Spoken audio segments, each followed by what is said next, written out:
Hey, goedemorgen allemaal. Nou, vandaag gaan we weer verder rijden. Gisteren heb ik een rondje gelopen hier in Christinenam, of tenminste gehiked. Ik heb 15 kilometer gelopen van de Iron Trail. Hele mooie wandeling om te lopen. Het eerste deel, het laatste deel ging over een industrietrein, dus dat was erg saai. Vandaag gaan we dus door. Ik ga naar Hamar, dat wordt mijn volgende stop, en dan Hamar in Noorwegen. Veel plezier!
Aware of the bonds that were created today.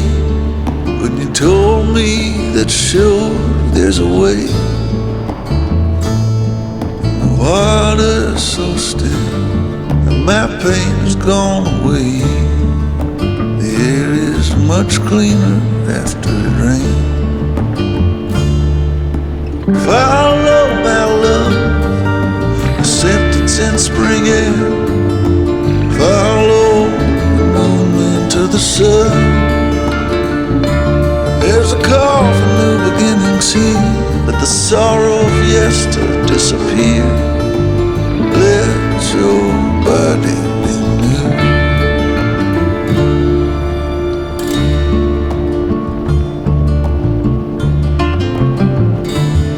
I'm a wanderer of the soul. Before the end I plan to behold, but I know I'll lose myself along the way. What's gone is gone. What's past is past. Let me leave what belongs in the past. The road ahead is quite unclear. Let me walk it despite fear. The road stretches over the hills, and I've got many debts to pay. Some are on their own way. My pay is not in gold. You can't take anything with you when you go. Is your life fading? Nou, we zijn alweer even ruim 2 uurtjes onderweg. Iets langer al, denk ik. Eerste rit ging voornamelijk over de autoweg, tweebaansweg. Nu gaat er wel een stukje binnendoor. Een beetje mooi toeren. Dus de rit is uit 2 gedeeltes. Het is nog ongeveer 2,5 uur, 3 uur tot Hamar.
Nou, we zijn Noorwegen binnengereden, jongens. Dus laatste land. Nog ongeveer 2 uurtjes naar Hamar. Dus schiet al op.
Hallo allemaal, nou aangekomen in mijn kamer in Hamar. Vanaf hier heb ik een mooi uitzicht op het meer en op het Vikingschip. Ik zal het even laten zien. Het Vikingschip ken je nog van de winterspelen van 1994. Er is hier ook camping bij en huisjes en dus eigenlijk op een soort volksuniversiteit om zo te zeggen. Dus hier ook studenten in dit gebouw. Het was een aardig ritje vandaag, 360 kilometer en het was redelijk warm ook. Dus om 3:30 was ik hier. Ik was wederom weer blij dat ik er was. Morgen ga ik door naar Opdal. En vanaf Opdal ga ik een rondje maken over eilanden daar. Dus ik zou zeggen, tot morgen.